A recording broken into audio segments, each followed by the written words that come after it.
From Chicago, welcome to 3Degrees Discussions. I'm your host, Mike Vasquez. This is a podcast devoted to the stories behind the innovators, entrepreneurs, and leaders in the 3D printing industry.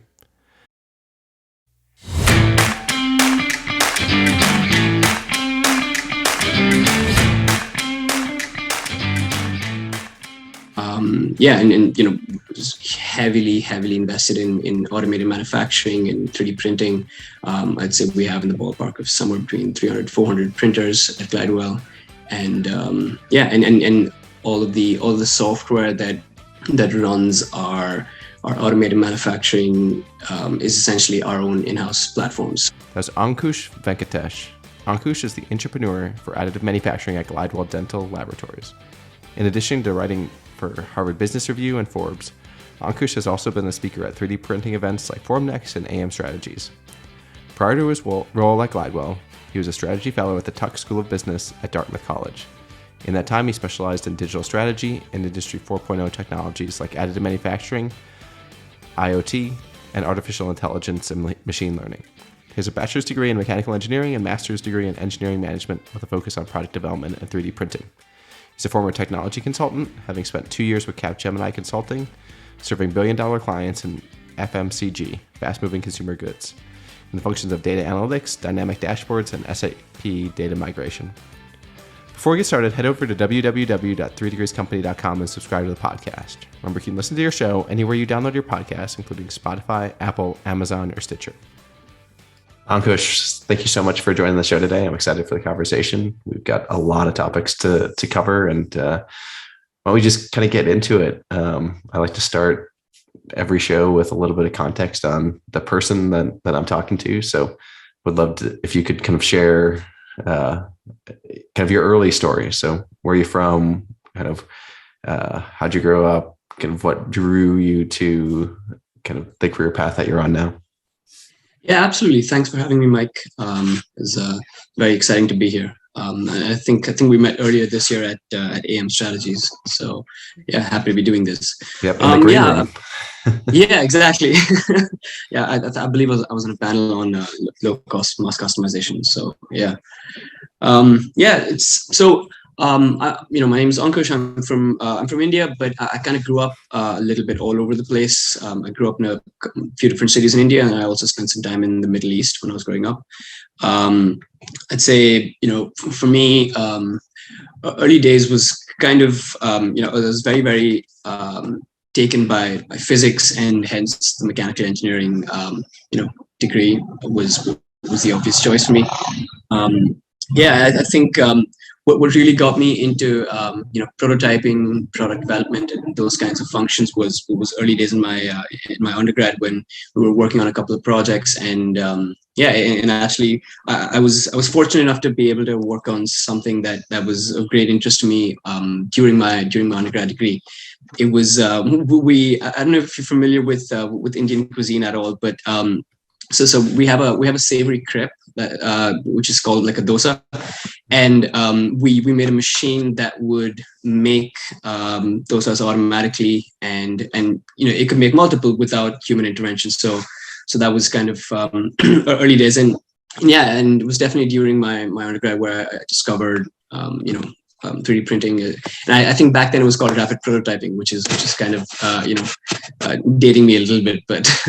So were you doing all this while you were in India, or were you in the Middle East at this point? Yes. Yeah.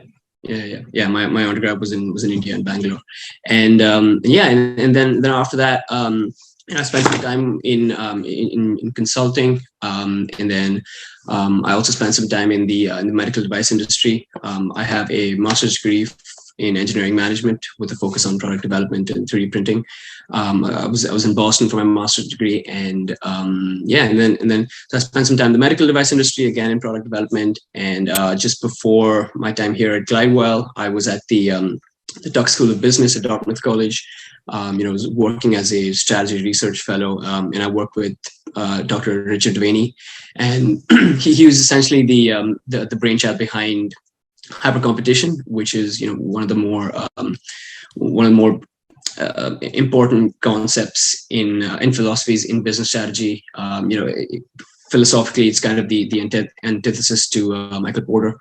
And it was such an important kind of development in that field. Just the idea of being willing to disrupt yourself as an organization before it's done to you. And I think a lot of that is really given me context and a lot of learning for my current role at Glidewell. And my current role at Glidewell is Intrapreneur of Additive Manufacturing. What that means is there's some aspects of my role where we're trying to figure out, what are the maybe product segments or markets that make sense to enter into, given Glidewell's expertise. Some of it is what are the best ways of maybe utilizing or commercializing some of the technology that we've developed in-house at Glidewell. And then the other aspect is, the additive manufacturing and kind of, just building out the overall structure and hopefully streamlining some workflows. Glidewell has a lot of software, so kind of helping build that manufacturing software platform. And just a little bit about Glidewell. Glidewell is one of the largest dental labs in the world, but I think it's a 52-year-old company, founded and still based in Southern California. Heavily invested in automated manufacturing and 3D printing. I'd say we have in the ballpark of somewhere between 300-400 printers at Glidewell, and all the software that runs our automated manufacturing is essentially our own in-house platform. So it's a very, very interesting time. Got a lot of questions, so I'm going to start with this. So it sounds kind of, as you're building your career, you've got kind of this technical grounding, mechanical engineering, you like physics, but also there seems to be a big interest in how businesses run, or how businesses run themselves and operate themselves. So what kind of drew you to that? Like what interests you about that aspect of this mix of new technology and business models and how they interact both internally and with the external competition? Yeah, absolutely. I think as an engineer, I think I've been excited about technologies or methods of manufacturing just because of what it can do. But then I think what's really interesting about looking at the business side of specifically additive is just how much that the innovation on that side of the table is contributing to actually propagating this technology and making it a kind of viable production method. And I think given the possibilities of additive, I'd say that they're both equally important, if not the business side of it more, just because people think of 3D printing as like a recent technology, and it kind of isn't. It's been around 20-30 years, and I think I personally believe that the more we can kind of make those business models work, the more we can kind of break the mold in the way we're implementing some of this, and in the way we're making products. I think that's definitely going to help launch additive to, I guess it already is, but pretty much a very, very mainstay in modern manufacturing. Yeah. So can you talk a little bit about that on like specific to dental? So dental and additive have kind of been paired together for a number of years, like you mentioned, but like what is it about maybe that the technology that fits well into a business case for dental, and maybe kind of stream that into like, when you say like we've got 300 printers, like what do you do with all of them? what are you printing? What are some of the product lines that you guys are using this for? So I think when you look at the dental industry, it's almost the perfect use case for the adoption of additive, and that's one of the reasons why it was such an early adopter of the technology, was because if you look at the the graph of mix versus volume, so low mix products and high mix products, and then just the volume that you're doing, it's essentially at the top corner of that graph. It's the highest mix possible, because every single product is unique. It's fitting one particular patient. It's based on that particular patient's geometry. it's not really made to stock or made to order. And then again, the on the volume side, it's just the sheer volume of a large dental lab being able to mass produce these items. I think additive is kind of an excellent choice in that particular part of this graph. So I think that's why it makes sense. And I would say in the last maybe 10 or so years, just because of the advancements in the way we can handle geometries and topologies, just with the software being able to handle some of these digital workflows. I think that kind of really lends itself to streamlining into additive and making the right choice. So when I go to a dentist, where does the work you guys do come into play? Like, what are you making? Is it aligners? Is it like retainers? Like, there's all sorts of these dental devices that can go into your mouth. Yeah, no. I should have started with a little bit of that. But so essentially, what a dental lab does is we make the products that either the dentist doesn't want to make themselves, or that they don't necessarily have the equipment to make.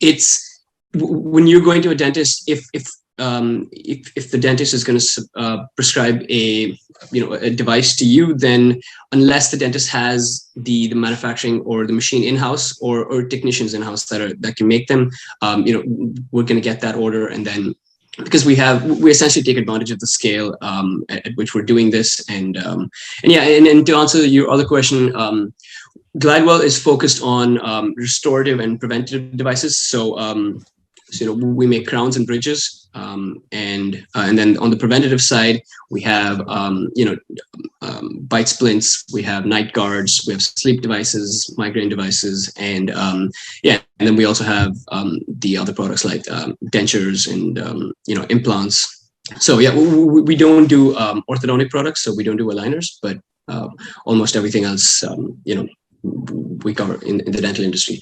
And to answer your previous question about what are the things that are being printed, early on in the dental industry, additive was mainly being used for making models of the patients. So they were more sacrificial in the sense that they weren't the final product. So they'd obviously the workflows were a lot more time consuming back then, but essentially the geometry of the patient's jaw gets 3D printed, and then that 3D printed model is then used to make a retainer or some other product, because it's either going to conform to that or they're using that geometry to make the final product. So but I'd say in the last few years, the advancements in the machines and advancements in the materials have really kind of pushed the dental industry forward, and as of today we make all the preventative devices I mentioned, we're 3D printing them. So night guards, bite splints, those sleep devices, we're 3D printing the direct final appliance that is actually going to go into the patient's mouth. So are most like crowns and bridges, I think of kind of metal for some of the bite guards, and night splints, if I'm getting the terminology right, more kind of the plastic side. So are you doing a mix of materials? Yeah, I'd say primarily our printing is on the polymer side. Most of our printers are photopolymerization technologies, but we do have metal printing in-house, and those are used for, like you said, either some of the older crowns which used to be metal or partially metal, or they use for partial dentures, which again is is a product that has to interface. But some specific workflows and some specific dentists prefer the metal. Just because, I guess, older workflows, and then also longevity of some of those materials. Yeah. And from your role, I mean, how you're kind of working with a lot of different technologies, kind of educating both the dentist office, and patient, like all of these different like stakeholders in this process, your own organization on this, like how much has 3D printing disrupted the conventional model, or what did this look like before 3D printing, and what has kind of changed, or what some of the benefits that keep sustaining this as a viable business approach? Yeah, and I'd say, like we discussed earlier, the dental industry isn't a newcomer to the adoption of additive, and so before additive, which is maybe 10, 15 years ago, a lot of the processes and workflows were centered around, they were either using wax or stone models that were pouring plaster in, and essentially using like the impression that the patient's going to bite into, so just like a PDS impression, and then using that to pour plaster in, that then forms the positive of the of the patient's jaw, and then those are then going to those models are then going to get cleaned up by skilled technicians. So small cutting tools and refining that geometry, and then once that model is ready, it's then used for making the final product in a sacrificial way, just like with the other workflow. So additive is definitely sped up the process of that model creation, but then also now because of the advancements in the materials, we're printing them directly. So in the dental industry, there is a rise in the number of dentists who have intraoral scanners. So instead of taking those, essentially, get the entire data of the patient's teeth, and that can replace the physical impression that the patient had to send in. And so what that does is that digitizes that workflow at the beginning of, as upstream as possible. The moment the patient's in the chair, it's digitizing that workflow. So because of additive and its ability to work with digital files, it's essentially more digital technology. So the moment that geometry is captured by the scanner, that can essentially be sent directly to our workflows. Our software is going to clean up that data, make sure it's ready. Our designers are going to make sure that the final appliance that's being designed is the right fit, it's passing our quality, and then sent to the printer directly. So there are some workflows today that essentially don't enter the physical world until the final device is printed, which is kind of from a digital manufacturing perspective, that's an ideal case. Yeah, and I've had the chance to go tour a dental lab where they're not just using 3D printing, but also a variety of technologies. Mm-hmm. And I was amazed at the number of steps and the hands that these parts go through, whether it's cleaning, design, marking, labeling, shipping. And so 3D printing, if you think about it, is a very small part of the overall workflow, right? Of this. So what are some approaches that you guys have learned or practices or even developed in-house to make that process a little bit more scalable, right? If you're going to do hundreds of thousands of parts every year, they're all custom. How do you make sure that Joe's night guard is his teeth and that he gets them at the end of the day? Right. Yeah. So we actually have a very, very talented team at Glidewell, both on the hardware automation as well as on the software side. So we have a lot of in-house developed software that's able to deal with these files and meshes. And I'd say one of our advantages as an older dental lab, as a company that's 52 years old, is just the raw amount of data that we have. And so we were able to use a lot of that data and really streamline kind of specific aspects of our workflow. So when we're getting in, whether it's scan data or it's a physical impression that we're then scanning in-house. By the way, we've also made our own micro CT scanner because it's more effective for scanning impressions. It doesn't depend on line of sight like most scanners. So whether it's that physical impression that's being scanned or it's the digital impression that's coming from the intraoral scanner, we're able to we have automated workflows to clean up that data to make sure that it's falling within certain quality requirements. We're also able to suggest designs for these patient geometries, and so each of the steps of that workflow are it's really fine-tuned to take out a lot of time-consuming effort where essentially a human doesn't add as much value. Like the human adds the most value where there's a complex problem with not as much data available, and there's a judgment call that needs to be made, and so that's where that's where most of our human interaction in some of these workflows are. So if it's something just as simple as cleaning up scan data or something that can be automated, then we've pretty much done that. And on the software side, we even have the way our platform is set up is we even have APIs that are services essentially. So we have internal microservices that are called by different departments and different workflows, and based on the case, based on the scan data, based on what the dentist needs, we can run them through separate workflows and have the appropriate output.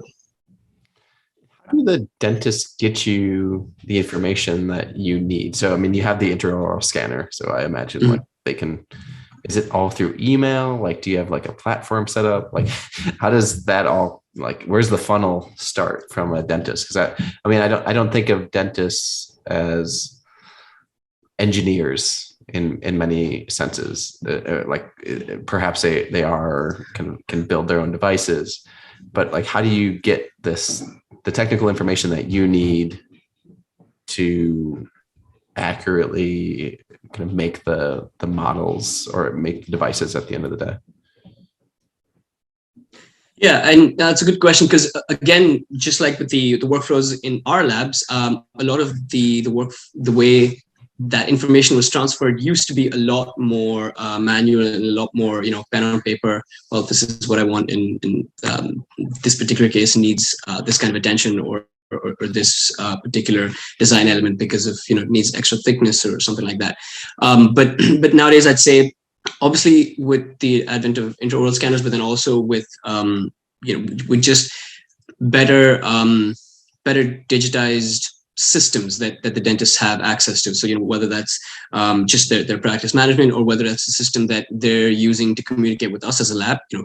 We have a close relationship with our dentists, so we have our own system set up to kind of put in some of that information so that we're minimizing the amount of unstructured data that we're getting in, right? So to facilitate like the most streamlined digital workflow, we want as little as possible of like a handwritten note on the side of an order form. So some of that might still happen, but essentially we're trying to minimize that in the incoming funnel that happens. So when those cases are being sent to us, we have the dentist can specify, well, this has to be a night guard, and then they can also specify maybe rough area of thickness, because the dentist is aware of how much this particular patient needs, how much material is adequate for solving this particular patient's problems. And so it's a combination of the two, but I have to say that all of that is constantly getting more and more digitized and more streamlined into that funnel. So going back to this idea of 300 kind of printers that you have capabilities to use, I mean, one of the always balances with 3D printing is you've got this idea that, okay, hey, we can get a process to work. You guys have already scaled that. And then kind of your role also seems to be looking at new technology, new materials. Like, what's that balance between making sure that, hey, our process is super optimized, we've got the right printers, we've got the right scale, versus kind of the ability to integrate new technologies in when they become appropriate, kind of runway, like, hey, this printer all of a sudden is 10 times faster, like we need to get this in, but then we have to qualify it and all the medical device stuff that you have to go through with that.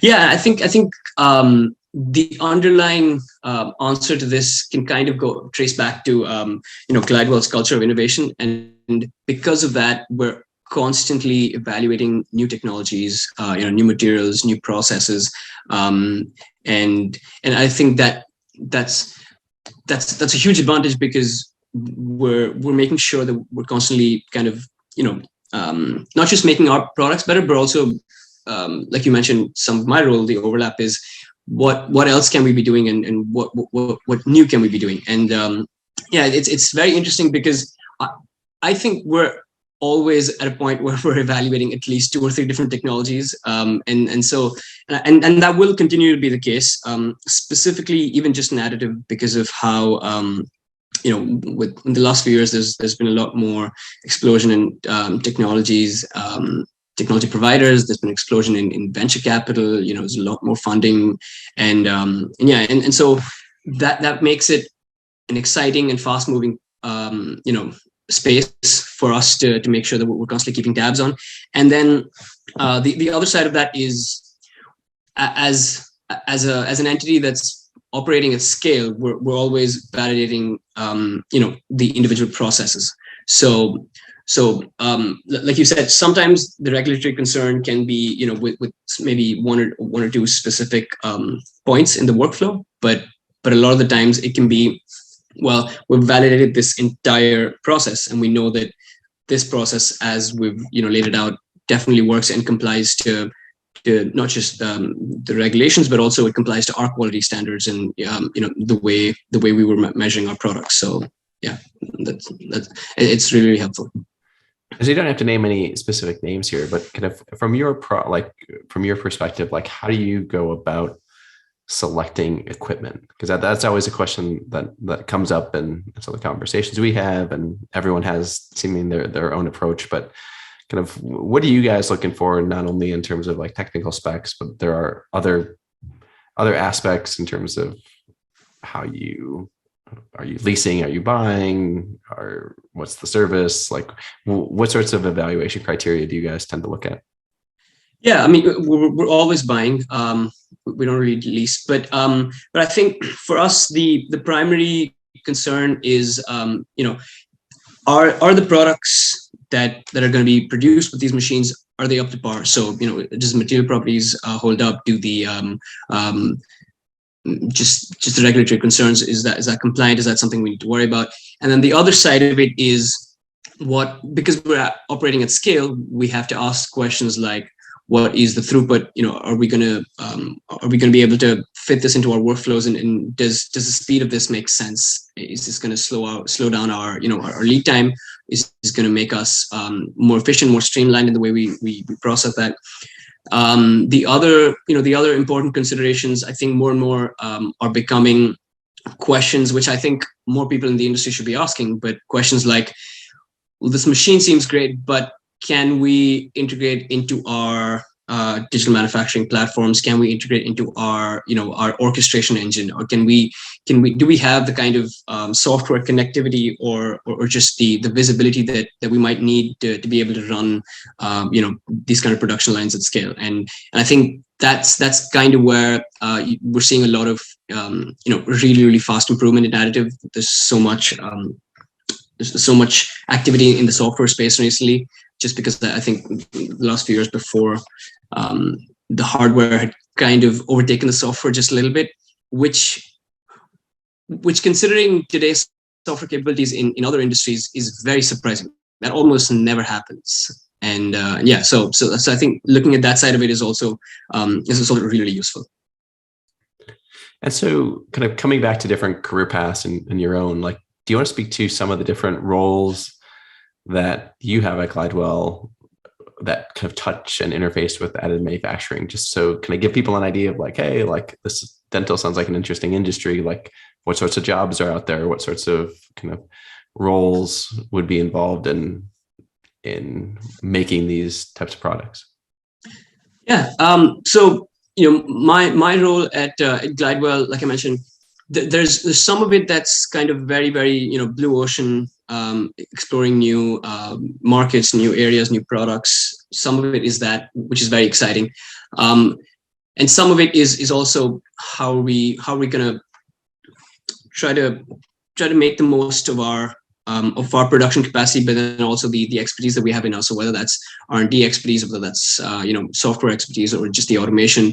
And I think it's an interesting interface with additive, because the materials properties over the last few years have been really stepping the game up, and so that's kind of opening up a lot more applications that can be produced additively. I think that that's a huge advantage, because the some of these products, specifically in industries like whether it's dental or just dental adjacent, so just personalized devices, not necessarily dental, but I think they're really driven and accelerated by, okay, well, this is what makes sense for the patient, because it's not necessarily, oh wait, this is 3D printed. If the product isn't significantly better or offering some kind of value or even as good as the previous products, most customers kind of don't care whether it's 3D printed. So there's a need to make sure that there's an actual reason we're 3D printing things, not just because we can. And so so I think that's really useful. A lot of what we're doing is very, very focused on how we can achieve some of these outcomes, and like I said, because of the advancements in software, being able to deal with geometries and being able to make patient specific products, that mass customization, we're really at the point where we can make use of a lot of things available in the industry right now, but also there's constantly new technologies and new ways for us to take advantage of that. So that's kind of how additive is underlying a lot of the activities that's going on here. In terms of the dental industry, I'd say just especially with maybe some larger labs like us, there's a lot of interesting work being done in automation, in software as well, because dealing with these kinds of meshes and three-dimensional geometries, there's a lot of complex problems that are being solved. So those are two areas that are, I'd say, maybe the highest return in terms of how much they're propelling the industry. Being able to solve some of that software complexity, and then also being able to automate things on the manufacturing workflow. It's a huge advantage, because in addition to providing the credibility and the viability of additive, it also significantly brings the cost down, which adds in, it aids in adoption. So that's kind of what we need. And then the other areas that are also interesting in the dental industry, I think, is definitely material science. There's there's so much that we can do today that we couldn't do maybe just 5 years ago. And so hopefully that pace still keeps up.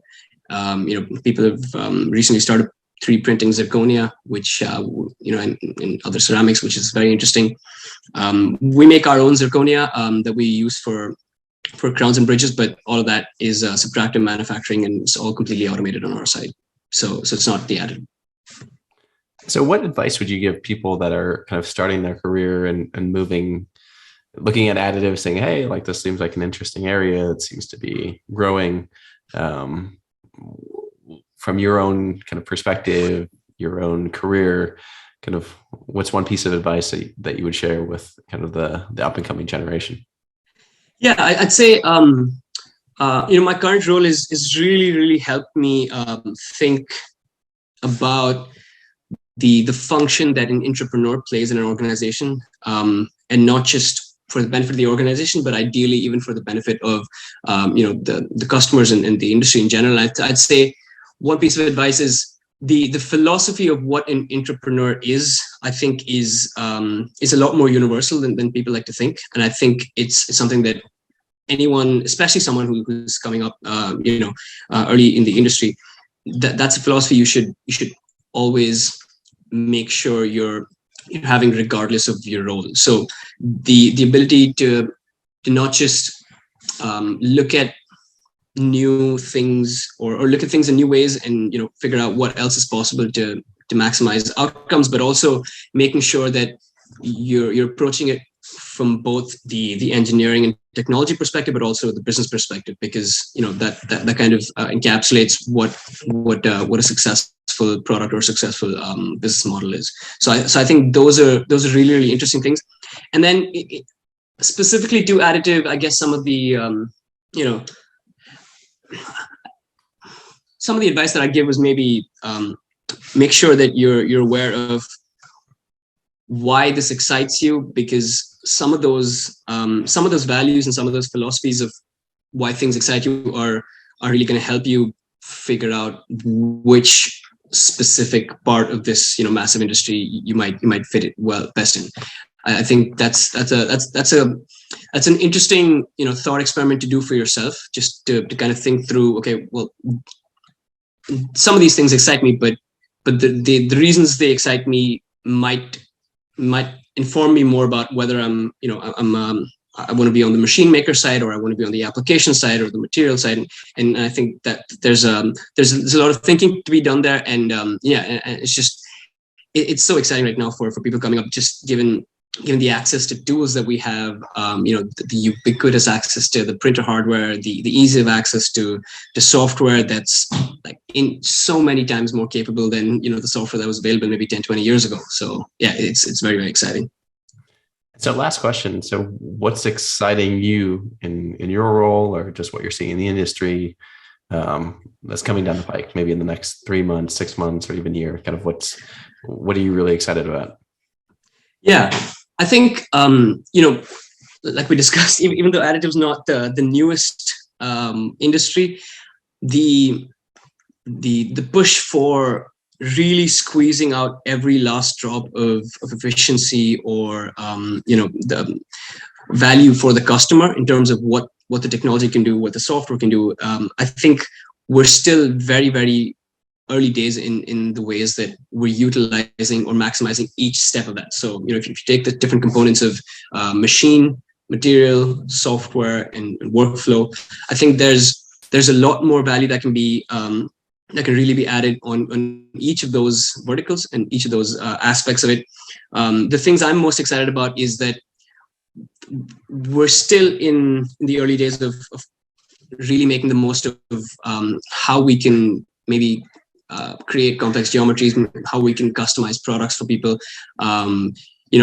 Hopefully in the next 10 to 20 years, the process of making customized products is going to be something that's so universal that it'll be it'll be a stark contrast to what we were doing maybe a decade or two ago, where we're making things to stock. And so I think those are the things that I'm definitely excited about. There's so much that can be done. Doesn't necessarily mean everything should be done, but I think there's definitely a lot of value in trying to make sure that these are optimal patient outcomes, or customer outcomes. And then I'd say just the personalization of it, and then the distributed nature of what additive might be able to accomplish is also something that's interesting. I wonder how that's going to pan out.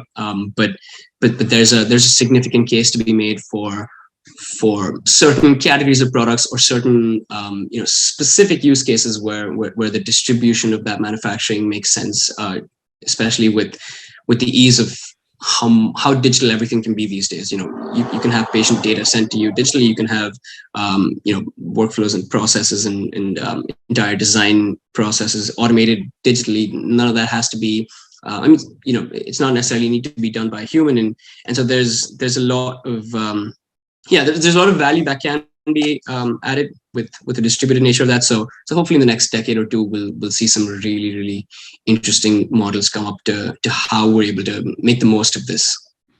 Fantastic. Appreciate the time today, and look forward to keeping track of what's going on in dental. So thank you so much. Yeah, thanks, Mike. I'm curious though. You speak to so many people in the industry from different parts of the industry. On every single side of it. I'm curious as to what are the things that are most exciting you right now. I think there's still a big need for the plumbing of the industry and kind of the infrastructure. So there's a lot of duplicate efforts across the industry, whether to get material properties or get allowables or design frameworks that for a long time that was proprietary information for most companies. Like in the general scheme of things, it's probably not that interesting, other than you have to pay a lot of money to get all the testing done. And so I think there's a lot of opportunity there, some of which we're working on with some of our software tools that are hoping to address some of that. So I think that's still a big piece of the overall additive puzzle, is just making it easier for people to adopt it. Yeah, that's very well put, the plumbing of the industry. I totally agree. Awesome. All right. Cool. Well, thank you so much for having me, Mike. Absolutely. Thanks so much. Pleasure.